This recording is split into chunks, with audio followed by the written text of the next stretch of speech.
Hey guys, this is Peter Brown. This weekend I made top 8 at ARG Chicago, and I played Sky Striker. Is my first premier event top, and this is the deck I played. So we played a pretty standard build: 5 Ray, 3 Ash, 3 Veiler, normal, nothing crazy here. 3 Engage, 3 Widow Anchor. I guess where it gets different with Sky Striker decks is how many of these you play. I think it's best to play 3 of each. These are some of the stronger cards in the deck. Some of the best 2-card combos that you can possibly have with this deck involve these two. Ultra is obviously like one of the strongest cards in the deck, and you always want to be able to see it. It recurs everything. It prevents your opponent from responding, which is like a really dumb mechanic. They should probably do something about that. I'm not really sure. This card's also really good too. It digs for engage, and that's really underappreciated. You want to maximize your accesses to Ray, and because like the worst games to play are the games where like you don't have access to Ray, and so maximizing on Rays is like I think is the right thing to do. And whenever you draw these two in conjunction, you see engage pretty regularly. I forget like off the top of my head what the percentage chance of seeing engages, but like it's like really high. And also like it puts spells in graves, so I think like you should play 3 of each. 2 jamming waves, it's also pretty standard. It's really strong against Salamangreat, against the mirror. Bailings invalidates burner a lot. 2 shot cannon. This card's pretty strong in Salamangreat, and it's okay in the mirror, but it's mostly because I expect a lot of Salamangreat. It's usually if you play it at 1, I play Desires, and it is the card that you want banished the least, and so the second one works really well. But also like having it not searched is really clutch, and drawing off various things is like helps others to play around it.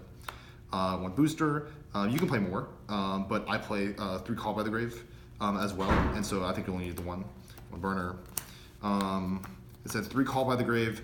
If you start cutting Call by the Grave, you can play more boosters, but I think this card is better because it's like it can be used as a trap. It's a trap against everything. It's a trap against Salamangreat, trap against Thunder Dragon, hit the little dragon things, or Thunder Dragons. It trap in the mirror, hit Ray, or hit Kagari, turn off the Kagaris for a turn and a half.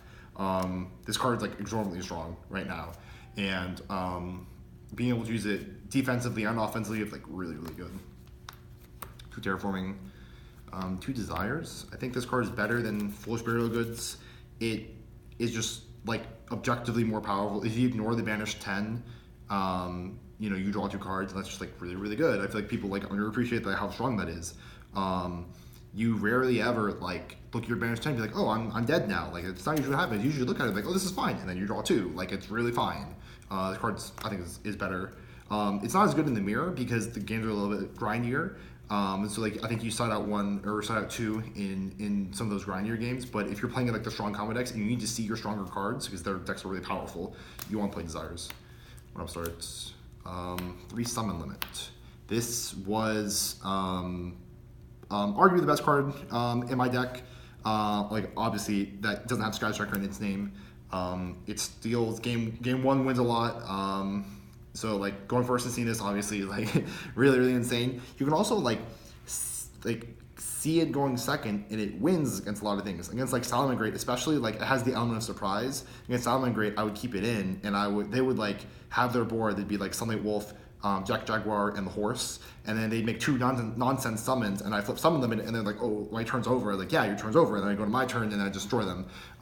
This card like helps put decks in tempo with you, and your deck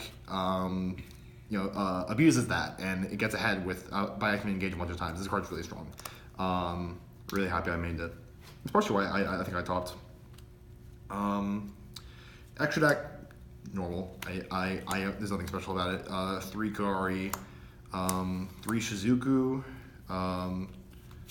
3 Hayate, 1 Kana. I guess some people play 2 of these and 2 of these. You can.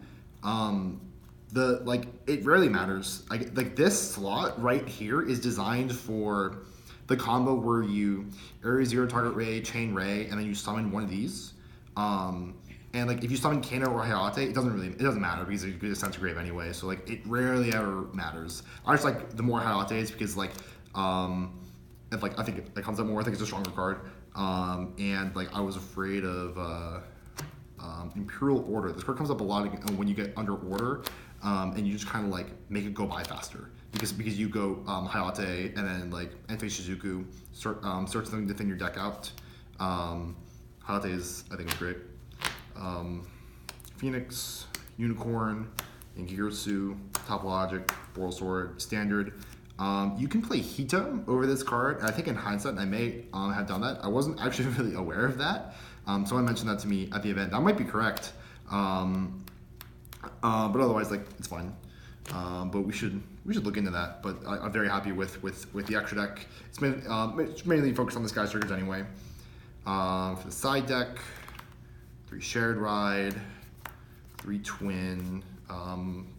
Normal. Those cards are insane. This card's insane. This card's insane. You can play Sphere Mode.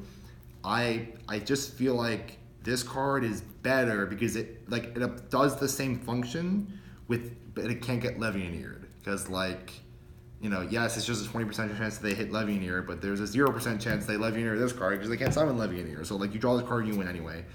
They can rarely summon Colossus, especially since a lot of the Thunder Dragon players were cutting down on Thunder Dragon cards and maximizing combo cards. 2 DD Crow for Salmon Great in the mirror, and the 15th card was a Cosmic Cyclone. I wanted a lot of quick answers to Floodgates, particularly Anti-Spell and Order, and it came up a lot. Those cards are pretty scary, and so having the 4 quick play answers to those cards is really clutch because those cards strike you down.